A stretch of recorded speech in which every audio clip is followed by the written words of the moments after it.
In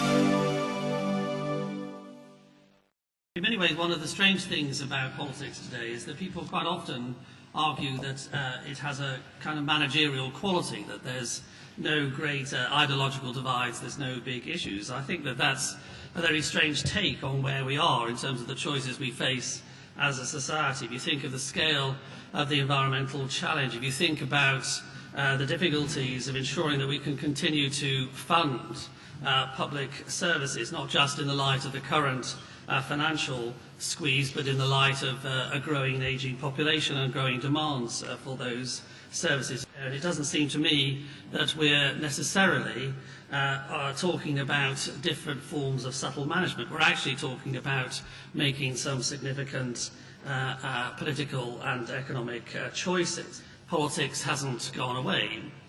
And I would argue that a lot of the issues that we face require a co-production response. They require action by government and action by citizens. If we're going to do something about the environment, that's an obvious, I think, example. If we're going to do something about tackling crime, I think that's an obvious example.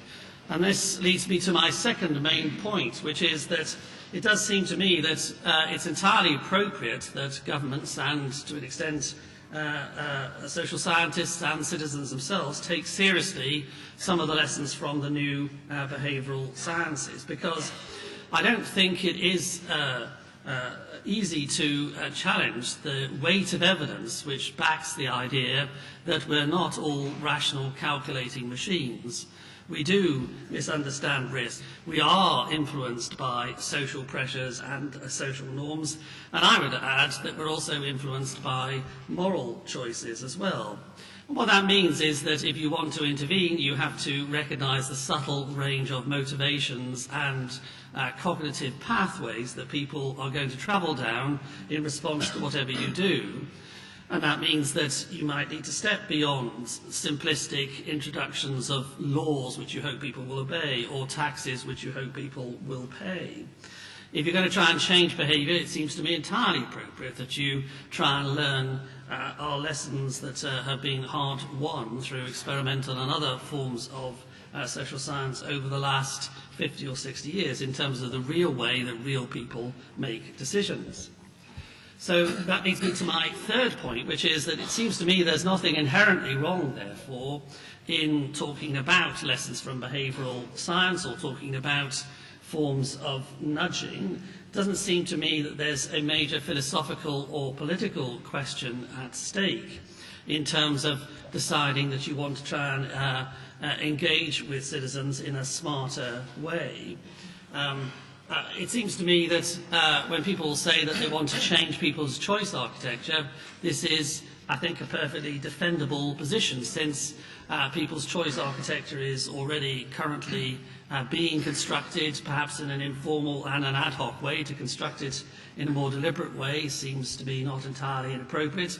We have all kinds of government interventions which are about trying to get us to do different things. It doesn't seem to me that these new practices, which may be more effective and inherently more problematic, they all require exactly the same process. Whether it's a tax, a regulation, a law, or a nudge is not the issue. The issue is whether they've been democratically and legitimately determined as a policy process. And the final point is that, for me, the biggest challenge of all is the actual practicalities. Citizens are cynical towards government, and government are cynical in terms of their manipulation and attitudes towards citizens. It's going to be very difficult to construct these new, smarter forms of intervention in that context of politics. In our country, where all but 4% of all tax revenue is actually raised by one person, the Chancellor of the Exchequer, I think that one big thing we could talk about our politics having over the next 10 years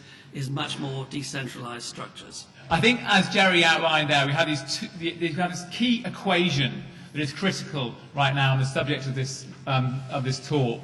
We have government on one side and its relationship with us, the citizens, the electorate. We have the web. We have the recession, we have huge challenges like the collapse of society, like climate change, and we of course have the ongoing irrelevance in some senses, or certainly the lack of membership, of our political parties. And I think these are fundamentally changing that relationship. I think if we want to have a government which is open, transparent, risk-taking, innovative, able to respond to the tough challenges we now face, we as a society need to cut it some slack. We need to give it permission to fail. We need to allow them to do what entrepreneurs do, what Google does by issuing betas. Our current political culture doesn't really allow that. We also need to support government to be able to go with the flow of civic energy, citizen enthusiasm, as opposed to in a top-down fashion, assuming how people want to be involved or engaged. I think there's been two key moments when government has decided it wants to have a bit more of a collaborative relationship with citizens. I think the first one, in the 60s and the 70s, was driven by the new issues such as civil rights, feminism, environmentalism. There were these campaigning organisations that government wanted to find a way of letting in. That largely quieted them down in the 80s. There were all kinds of reasons for that. And then in the 90s, we saw a new emergence of enthusiasm from government to do this. Now, I think largely that was to do with the collapse then of party membership and the fear and the fear within political parties of having legitimacy. And over the last 10, 15 years, we've seen money flowing into this area. It's been many, particularly at a national level, of the models have been just new ways of better understanding the public, trying to essentially manipulate them to get outcomes out of them they wouldn't otherwise be able to have to legitimate their policies. One of the sort of iconic examples is the e-petition. I don't know how many people here have signed the e-petition, the number 10 e-petition. Who knows that next month e-petitions are a legal requirement in every single local authority across the UK? Maybe that's a good thing, maybe it's not. But what we're seeing with these e-petitions is we're getting very large numbers of people getting involved, but we're not managing to solve any of our problems. So the iconic example, which was 1.8 million people being opposed to the congestion charge, hasn't helped in any way to tackle the issue of congestion. I would suggest that now we're moving into a third wave, whereby because of the recession and because of the tools that we have, we're going to be putting the tools of engagement into the hands of the community, whereby they will then be able to operate and interact with the government on the basis that they're most enthusiastic about.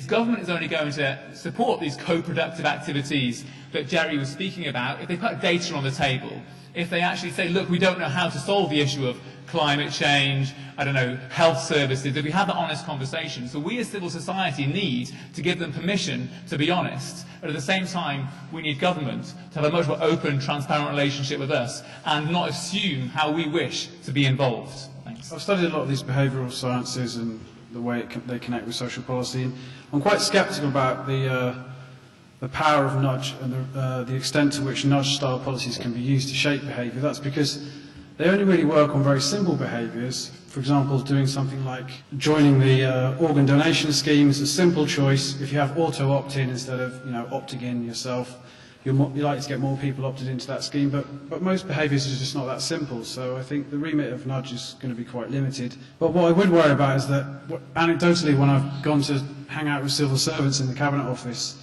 they're really scarily into using the new behavioural sciences to sort of basically just get people to do what they want.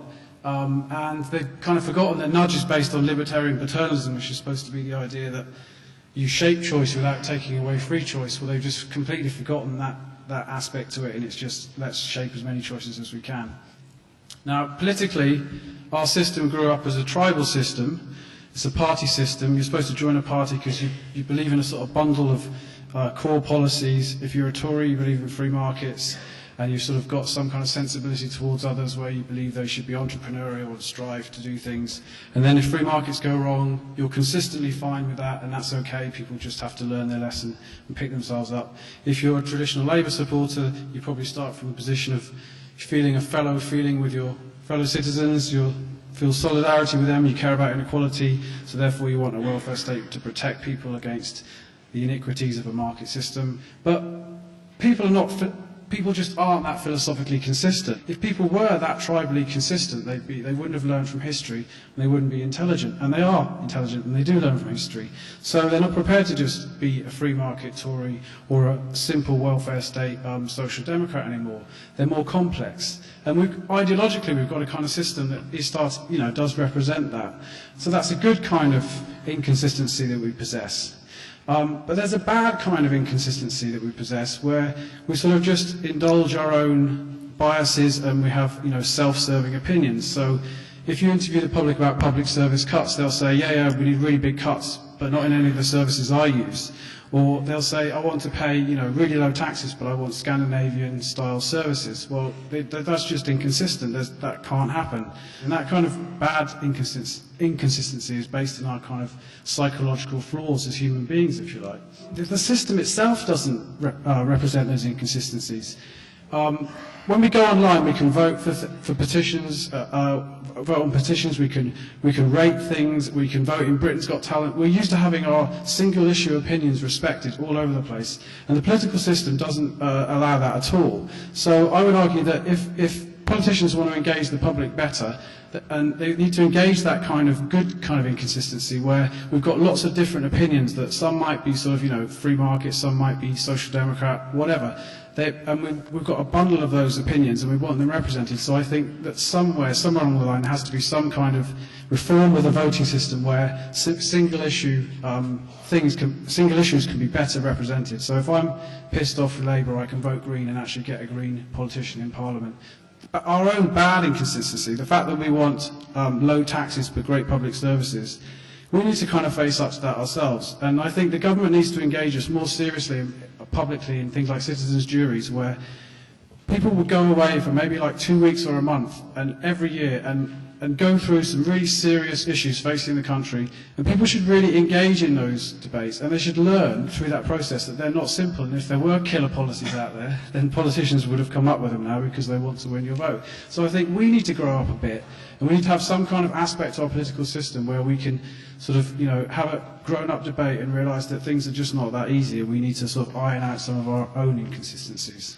And the image I'd like to give you is that we think of ourselves maybe as accountants, just looking at information and making choices in a vacuum. And actually what we should think of ourselves as is more like a footballer. If I want to be a footballer and make a killer pass or a great run, I can't just choose to do that. I have to join a team, I have to train, I have to get myself fit, I have to get on with my coach, I have to get on with my teammates. It's something, I build up the capabilities and I can then make the choices. And I think we need to think much more about the way we think about education and rehabilitation in those terms. It's about building up capabilities, and there are that raises a lot of interesting questions, I think, which I haven't got time in my 5 minutes to go into, but yeah, that's it. I think the main problem we face today is not that the political elite doesn't know what we're thinking, it's that the political elite doesn't care what we think. It's becoming increasingly clear to me, anyway, that the political oligarchy which rules Britain looks upon the mass of the population as simply the targets of its latest various initiatives. It doesn't look at us as rational political actors whose minds should be engaged. It looks at us more as a kind of incomprehensible, inscrutable blob whose behaviour must be managed. It's not interested in what we think, it is only deeply concerned about how we behave. And I think we live under an elite which conceives of itself as an isolated bastion of liberalism, cosmopolitanism, tolerance, official anti-racism, and which conceives of everyone else as a kind of caricatured Daily Mail reader with base instincts and vulgar passions who must somehow be remade and remoulded. It's worth casting our minds back to the last general election in 2005, because by far the most revealing and memorable slogan from that election was the Tory party poster which said, "Are you thinking what we're thinking?" And there were all these posters around Britain saying, "Are you thinking what we're thinking?" And then it was followed by "Immigration has gone too far," or "The education system isn't up to scratch," and various other things. And there were two very revealing things about those posters. First, they revealed that the political class hasn't got a clue what we are thinking. The Tory party was basically crying out, "What the hell are you people thinking? What is on your minds? Please give us some clue." It really captured the chasm that exists today between the rulers and the ruled. And the second revealing thing was the way in which liberal sections of the elite responded to those posters. Those posters really freaked out the liberal elite, who thought that the Tories might win by successfully tapping into the public's secret, weird, warped mindset. So one newspaper columnist said it was irresponsible for the Tories to try to connect with people's minds in this way, in what he described as our hypersensitive era of racism and immigration concerns. Another commentator said that every time he saw the posters, he was made really uncomfortable and thought to himself, well, what is the country really thinking? And he said that whatever it is thinking, he was really worried that the Tories might successfully exploit that and win the election on the back of it. And I think the fuss around those posters revealed both the political class's cluelessness about what we think and also its fear of what we think. So on one side we had the Tory party's incomprehension of the masses, and on the other side the liberal elite's fear of the masses, to such an extent that they would rather not know what we are thinking. And I think this attitude, this a priori assumption that we are all strange, unpredictable, cartoonish Daily Mail readers, now infuses mainstream politics. And the political elite really thinks of itself effectively as a superior race of liberals, and the rest of us are a kind of mongrel race of reactionaries. And just take an issue like the recession. What was the elite's first reaction to the recession? One of the first things that the New Labour government did was to publish a report called Real Help for Women, in which it promised to protect women from an expected rise in wife-beating. Baroness Scotland warned that domestic violence will rise with increased financial worries. Then the next thing the government did was launch a campaign against what one government minister described as credit crunch racism. Government officials said that the permanent and embittered underclass, which was their words, not mine, might take their anger out on ethnic minorities. And then the third thing the government did was to announce the creation of an army of therapists who would go around the country and deal with what the government called the epidemic of anxiety that would spring from the recession. And I think that's a very good example of the fact that the elite is not remotely interested in what you think about the recession or the economy or capitalism. It is only concerned with controlling your inner Daily Mail demon. And I think you see this in virtually every political issue today, from immigration to terrorism, from the recession to the workplace. The political oligarchy doesn't care what we actually think about any of those important issues. It is only concerned with regulating our passions in relation to them, with managing our behaviour, and with bestowing some of its enlightened cosmopolitanism onto the moronic masses. And nowhere is this clearer than in the growth of the politics of the brain, in the growth of the nudge industry, in the growth of all that psychosocial nonsense, which unfortunately we've already heard people talking about, and which all of the parties have bought into. And this politics of behaviour, as they openly and shamelessly call it, this idea that people can be nudged into new forms of behaviour by having their brains massaged in a certain way, is actually built on the premise that we are not rational beings who should be engaged with, that we are not people who can be won over or convinced with arguments, but rather are just things that can be remade in the elite's image. And I think it's all extremely Orwellian, firstly because it involves doublespeak. We've already heard someone use the phrase libertarian paternalism, which really reminds me of freedom is slavery. And it's also Orwellian because the whole project brings to mind, for me, O'Brien, the torturer in George Orwell's 1984, who says to Winston, "We create human nature, men are infinitely malleable." But we are not infinitely malleable. We are not putty for the elite to play around with as they see fit. And I think we should go into this general election telling the elite that the grey matter in our heads is off limits, our personal relationships are off limits, our homes and our personal lives and all the other arenas in which they think we're doing weird, wacky stuff are off limits. And they can engage with us as free, rational beings who have lots of ideas, or they cannot engage with us at all. Regardless of whether I'm a rational being or not, or whether I make my choices on the basis of the phases of the moon or my personal predilection of the moment, only to be changed next week, what makes it legitimate for other people to take those choices for me? My name is Peter Lloyd. My question relates to whether or not the new behavioural science and things like cognitive pathways are in fact leading us down the route of lying, political lying. And I'm going to use the example of a Health Select Committee report in 2004 that highlighted obesity in children. And it used the example of a 3-year-old girl who died, who was obese. They made a point of saying that. Her doctor complained and said that it was completely untrue. In fact, she died of a genetic deformity.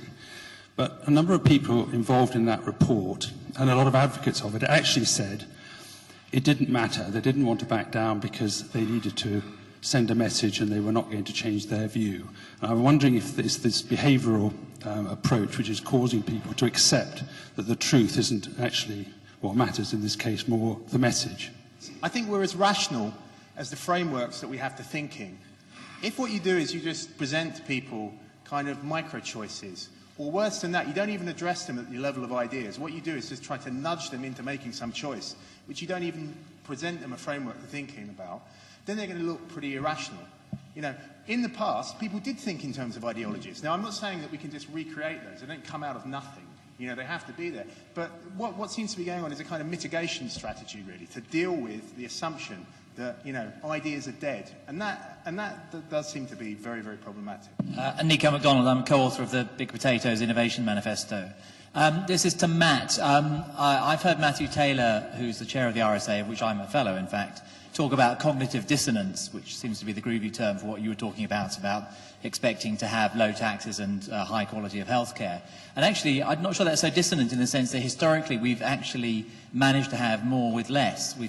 Historically in the last 150 years, we have increased our quality of life, including healthcare and social services, while being better off and paying relatively lower taxes. So actually it seems to be quite a rational thing to do and quite rational to expect that to be the case. And in fact, those people who expect that, I think, are rather more progressive than the cognitive dissonance crowd. And as a big potato, I argue that we actually need to create more wealth in order to be able to do that. And that's part of the problem at the moment. We're not innovating sufficiently to create more wealth. And we're trying to adjust to that by telling people to adjust their expectations, essentially. Bruno Waterfield, I work for the Daily Telegraph. One of the things that has struck me about what a lot of people on the panel has been saying are the echoes going back well over a century to the discussions about universal suffrage. And I think that was the big relationship in the change between the institutions of the state and government and the people. It was universal suffrage. No one has kind of mentioned this in the discussion. All the arguments against universal suffrage, which had to be fought for nearly a century, people died doing it, those people, the suffragettes, remember them. All of the arguments against universal suffrage revolved on the psychological flaws of the great unwashed, women, etc. The property qualification wasn't just there because these people were rich. The property qualification was seen as a behavioural indicator of someone's worth, that someone was thrifty, someone had accumulated property, that they were a decent, law-abiding, well-behaving citizen. So it seems to me that you're actually resurrecting, through this behavioural debate, some rather unpleasant spectres from the pre-democratic past. I think Brendan's view is too conspiratorial. I have to say that my experience of elites is that they're about as muddled and confused in their thinking as the vast majority of members of the public that I actually meet as well. So the argument from the point of view of the behavioural sciences is really actually quite an old argument in a way, although it's been taken up more recently. It isn't that we're not rational, it is that we are boundedly rational, that we don't react perfectly and effectively to the information that we receive, that the crucial difficulty for human beings all the time is to know what to pay attention to and to know how to pay attention to the relevant information in order to enable them to make the right decisions. This seems to me to be a profound insight, and the work that's come out of social psychology and in other areas, I think, demonstrates that in real decision-making situations, people do behave in that kind of boundedly rational way, and they are deeply affected not only by these cognitive pathways, but also by the social constructions and the environments in which they're operating in. And at the same time, I think that people are influenced by moral issues and concerns as well. So those of us that actually tend to think there might be something in this way of thinking actually thought we were attacking the narrow, rational, self-interested economistic models which actually do drive the vast majority of utilitarian-based decision-making which governments actually do. It's saying, instead, shouldn't we actually look at the way that real people make decisions? Well, we are systematically rational on a few things. That's what behavioural economics is about. For example, loss aversion. It can be predicted across populations that we will all, avert loss. But that doesn't mean we're irrational as people, because we're not one-dimensional. We can be rational about one thing and irrational about another. So the assumption that we're systematically irrational means we're not rational at all is kind of premised on the wrong conception of a subject. Basically, when people say, so how do I make my decisions in supermarkets? They say, oh, well, I know what I like and that kind of stuff. And then they look at what advertising they watched that week, and basically you buy what advertising you've seen. And there's been a huge amount of research which shows that we do seem to behave as highly irrational beings. Now, I'm quite a hardcore environmentalist. I'm wearing a Hugo Boss suit, a pair of diesel jeans, I fly all around the world. My behaviour, is highly irrational. And so I personally come from a perspective whereby I am very much in favour of governments that I am in favour and support of essentially instrumentally pushing me in a direction where I'm more likely to behave in a way that is appropriate. And again, I support completely Gerry's view that governments themselves are nowhere near as conspiratorial as Brendan was saying, although I do believe that there is a subconscious conspiracy that exists between both government and the media. And I think we can see the way in which the government sort of turned very much against Brown when he decided not to go for the election a couple of years ago. And basically the media, who love an election, thought, OK, we're going to go for him now. And that was largely a subconscious decision within that sector to do that. So I think it's almost like it's an Alcoholics Anonymous session. I think we have to all acknowledge that we are partially rational and highly irrational beings, and then operate in that function. Otherwise, we are allowing the forces of capitalism and materialism, armed with neuro-linguistic programming, effective marketing, massive budgets, to force us in directions without being properly armed to compete with that. Well, I'd like to just entertain the idea that maybe Gerry and Matt are being irrational in their proposals, or is it only their critics and the rest of the population that is irrational, and they are perfectly rational, of course? On the question of whether I think there's a conspiracy going on here, I didn't say anything about a conspiracy. In fact, I think that's quite an old trick, actually. If anyone criticises the elite, people say, oh, you're being conspiratorial. There's no such thing as the elite. It's just a mix of these kind of groovy people all doing different things. That's quite an old criticism that people make. But there's nothing conspiratorial here. In fact, it is precisely the elite's isolation and its muddle, as Gerry calls it, and its confusion, which generates its insatiable lust for intervening in our lives and its kind of continual poking around in our private lives. It's precisely because it's out of control and so completely and utterly disconnected from the public. Recently the Tory party produced a report in which they said that 54% of teenage girls in some local community had become pregnant. 54%. But in fact, it was 5.4%. And everyone said, oh, it was just a typo, or we'll sack the researcher, and all that kind of stuff. But in fact, it was a really brilliant illustration of how utterly disconnected they are from the public, where they think 54% of teenagers in some community are walking around with pregnant or with babies. It's just, they don't know what's going on, and they just feel this constant desire to get stuck in there because they are so aloof. And it's always the most isolated regimes that are most fascinated with reshaping the mind and reshaping the brain and constantly intervening in our lives. For example, the Soviet Union branding dissent as a form of mental illness, which is, of course, been rehabilitated again today in the accusation of climate change denial, which is also a way of psychologizing dissent and treating it as a form of mental illness. And I think it's all not one way either. We're less than confident today in our own rational humanity. And our status as human beings and not just great apes. So I think that there can be a sense in which the patronising contempt is matched from our side with a lack of faith in our consciousness. I think we need to stress on our wants and needs rather than our likes and dislikes to try and get into a better relationship between the subject and the objective world. The question in the back of my mind was, what if there is no we? We're talking as if there was a government and a public. But what if there was no public? When people say, we know what you're thinking, what if we're not really thinking anything or any one thing? And that might explain why these elites were quite so at odds, because they're struggling with an inherited 19th century system of representation that assumes a people underneath it with clarified and clear interests.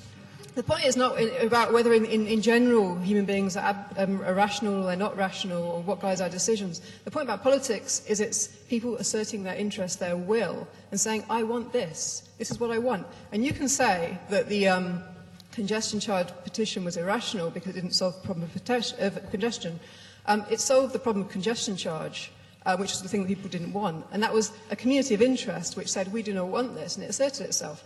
Now, politicians aren't going to change their view of us out of the goodness of their heart. They're not going to suddenly be won over by our arguments. They're going to be won over because we assert ourselves as communities of interest and demand that they respect us. Suffragettes asserted themselves as a community of interest. The politicians had all their theories about them, and those theories would have held, but they threw themselves in the road and said, you respect us as individuals. And that's how we assert ourselves, and that's how we change our views of us. And, you know, through all the argument in the world won't change that.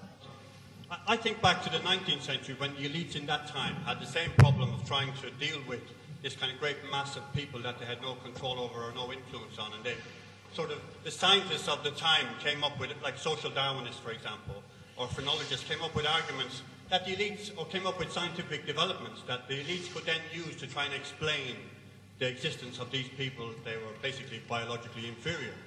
And in a sense, we're recreating that today. And I'm not saying that scientists are sort of, you know, deliberately coming up with this kind of thing to help the elites, but what I am saying is that neuroscience becomes the basis on which the elites can start to redetermine or re-explain something about these people that they know nothing about. And the whole thing is based on the fact that they can't really do anything to eliminate inequality from society or to take society progressively forward. And in a sense, you know, you are complicit in that whole project. Before we start nudging, we need to answer some questions about our visions, our ideas. And about a month ago, I saw a research report into why poor people are not saving. So they wanted to know what kind of behavioural things they can do, or what kind of weird genetic predisposition these poor people had for not saving. Well, I know how to nudge them.